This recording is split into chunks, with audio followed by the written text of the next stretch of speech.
Maayad masulum inyo alan, maayong buntag sa tanan. So, this morning, before I present to you the result of my study, I would like to give you a trivia. So, for sure, this picture is familiar, no? Especially for those who are coming from Bukidnon. But I would like to ask this, especially for those who are coming from outside Bukidnon. If you have seen this picture, what comes to your mind? Are you familiar with the picture? I'm sorry. Not clear. Okay, so the picture, next slide. Okay, so this is the landmark of the place where the study is conducted. So this is the newest monument landmark in Bukidnon, specifically from Lantapan. So this is a tribute to the hardworking vegetable farmers, the Forest Steward Talandig tribe, and to the locals of the municipality of Lantapan, because Lantapan is considered as the food basket of Mindanao. So this monument was inspired into a reality by Kublai Milan. Next. So this is famous for his giant sculptures. So among his wonderful creations, in Bukidnon are the overview, nature, and the culture park in Quezon, and the giant panika in Impasugong, Bukidnon. Next slide. Okay, so this is my study conducted a few years ago. So this is entitled Kausayan Hulido, the Peace Ritual of the Talandig Tribe in Lantapan, Bukidnon.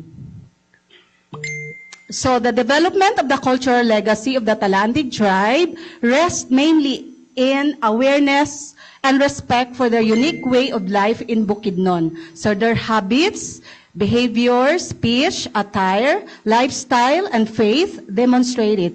At the brink of their territory, a well-known monument bearing, "Welcome, you are now in the heart of the Talandig ancestral territory. Be culture conscious." So this is the landmark of the Talandig community wherein before you go to their community, you can see the landmark. Next slide.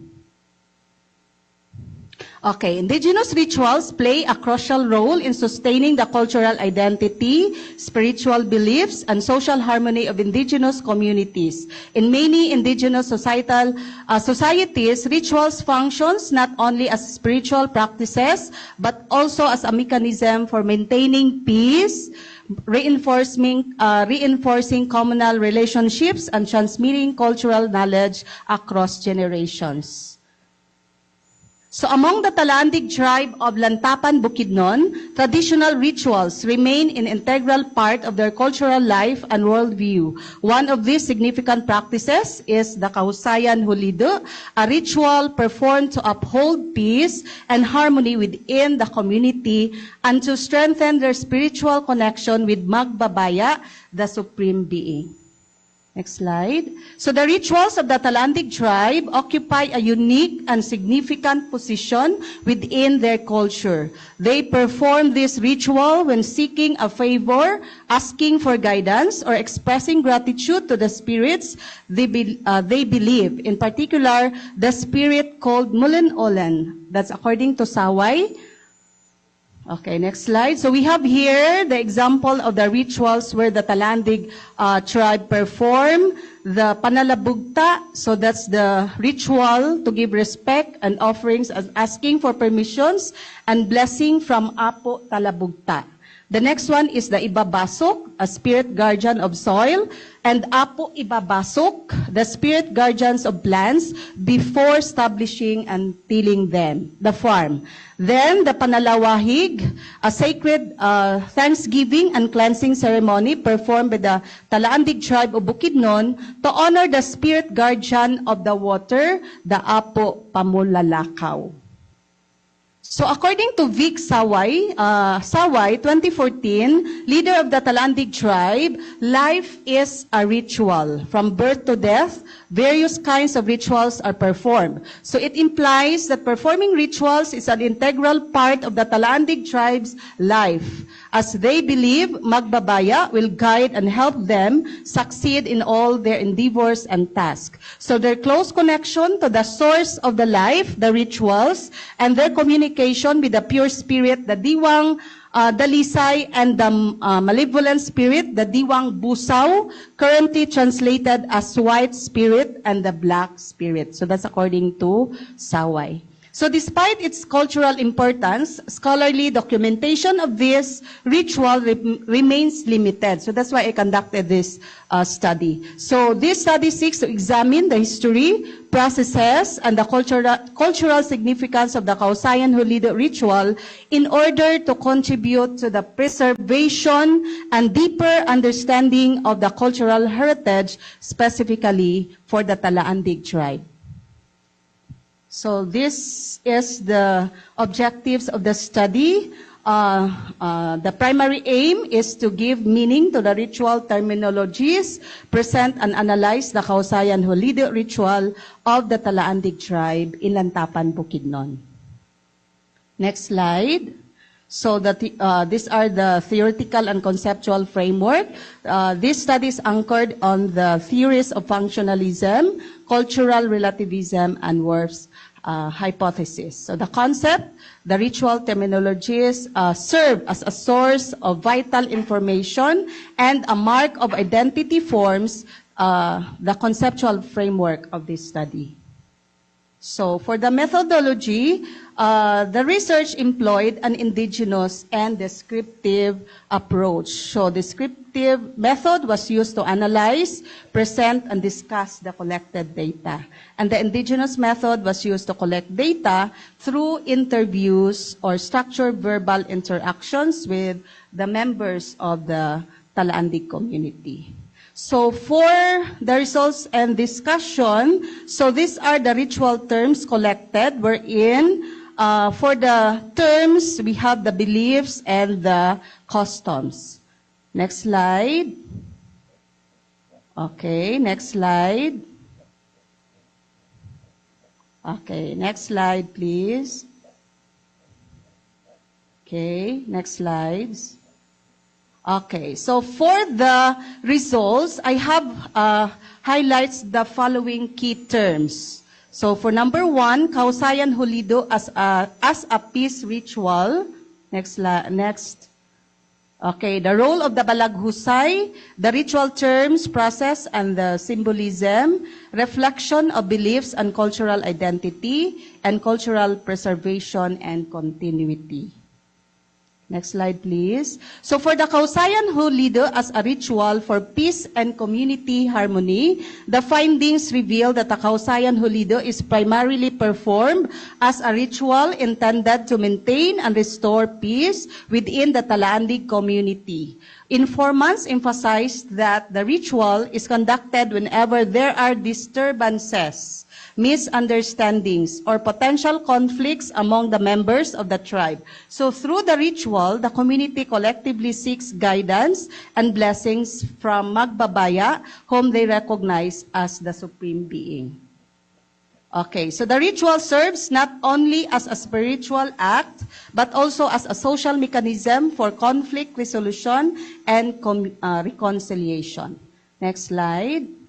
Okay, for the second the role of the Balaghusay in the ritual. So one of the ritual terms gathered during the conduct of the ritual is the Balaghusay. So the study also found that the Balaghusay plays a central role in the performance of the Kausayan Hulido ritual. So the Balaghusay is recognized as the spiritual leader and ritual specialist who possesses the authority and knowledge to conduct the ceremony.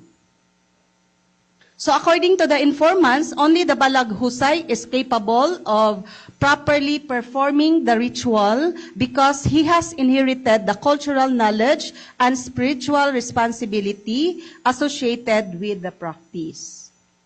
Next slide, please. This highlights the importance of traditional leadership and cultural knowledge holders in preserving indigenous practices and maintaining the spiritual integrity of the ritual.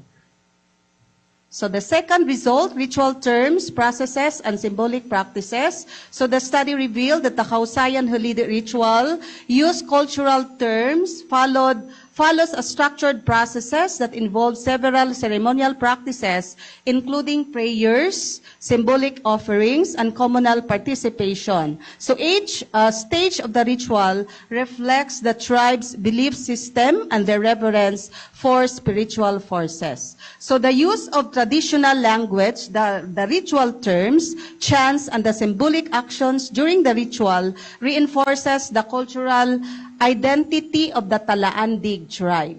So the ritual processes serves as a cultural expression of the tribe's worldview, emphasizing the importance of spiritual guidance in maintaining peace and harmony in the community. So for the fourth theme, reflection of the Talandig beliefs, values, and cultural identity. So another significant findings of the study is that the Kausayan Hulido ritual reflects the beliefs, customs, and cultural identity of the Talandig people. The ritual contains unique terminologies, those listed in the previous slides, and ceremonial practices that are distinct to the tribe. So through the ritual, the Talandig community expresses their reverence for Magbabaya, their respect for ancestral traditions, and their commitment to preserving their cultural heritage. So these findings support the view that indigenous rituals function as important cultural institutions that transmit knowledge, values, and traditions across generations. So for the fifth identified theme, cultural preservation and continuity of the ritual. So despite social and cultural changes, the study revealed that the Talaandig tribe continues to practice the Kausayan Hulido ritual as part of their efforts to preserve their cultural traditions. So elders and cultural leaders actively encouraged the younger members of the community to understand and respect the ritual. So the continued performance of Kausayan Hulido demonstrate the tribe's commitment to maintaining the cultural heritage and indigenous knowledge systems. Next slide. Okay.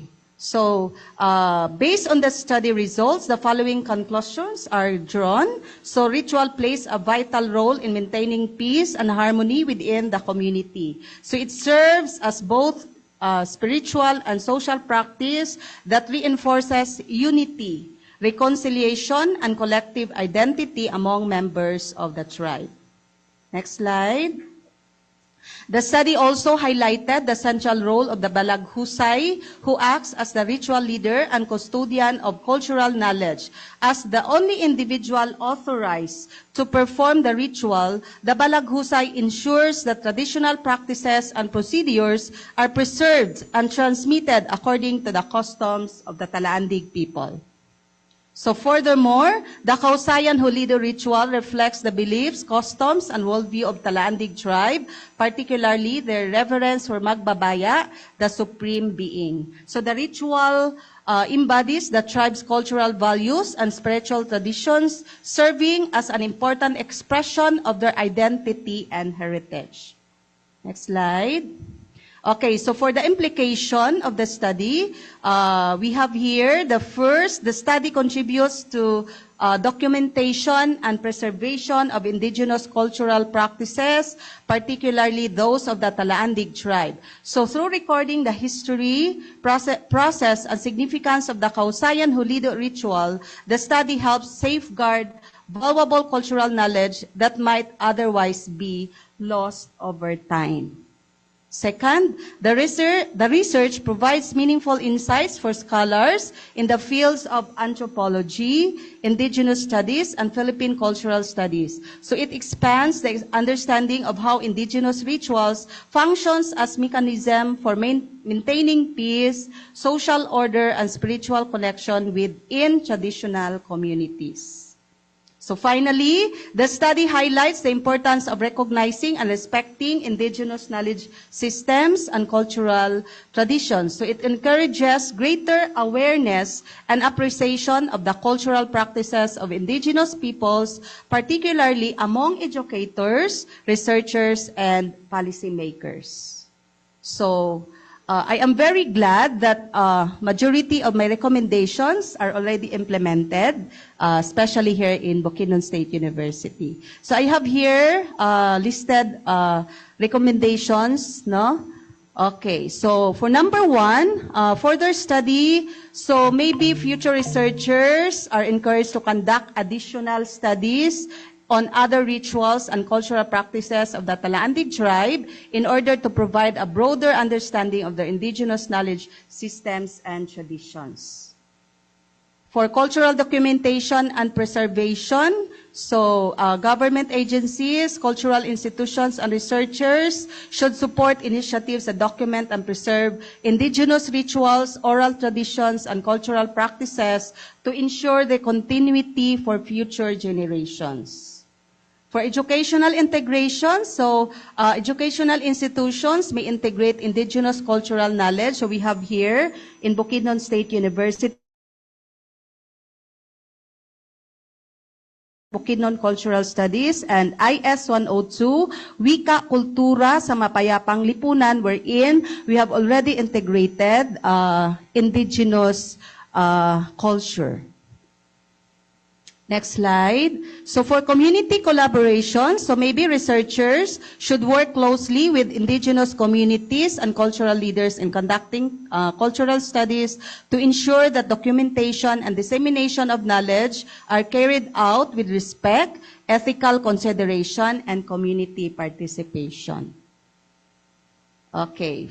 We have also here strengthening cultural documentation. So local cultural institutions, researchers, and government agencies should intensify efforts in documenting indigenous rituals such as the Kausayan Hulido.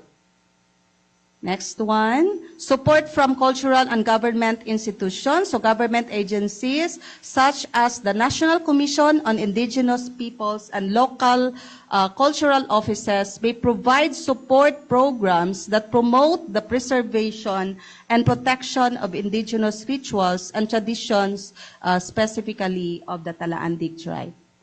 And then, for the community-based cultural preservation programs, the 7 tribes of Bukidnon, not only the community of the Talaandig tribe, may strengthen community-based initiatives that encourage younger members of the tribe to learn and appreciate their traditional rituals and cultural practices. Since in the community of the Talaandig tribe, they have already the School of the Living Tradition.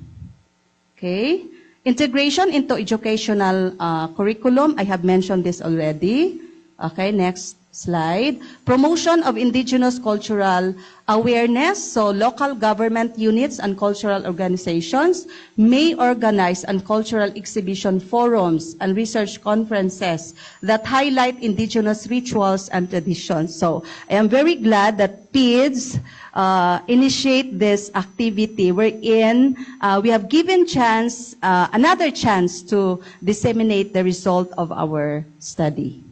For ethical and collaborative research practices, future researchers studying indigenous communities should ensure ethical research practice by collaborating closely with tribal leaders. So since we have implemented, especially here in our university, the REC, the Research Ethics Committee, wherein the quality of especially the indigenous studies is really implemented. So development of cultural preservation policies. So for the policy makers, should strengthen programs and policies that protect and promote indigenous rituals and cultural heritage. So such initiatives can help ensure that traditional practices such as the Kausayan Hulido ritual are respected and preserved. So for the research contribution, this study contributes to the growing body of literature on indigenous knowledge systems by providing a detailed documentation and analysis of the Kausayan Hulido, a peace ritual practiced by the Talandig tribe in Lantapan, Bukidnon. So this research, therefore, fills an important gap in the documentation of indigenous cultural practices in Bukidnon.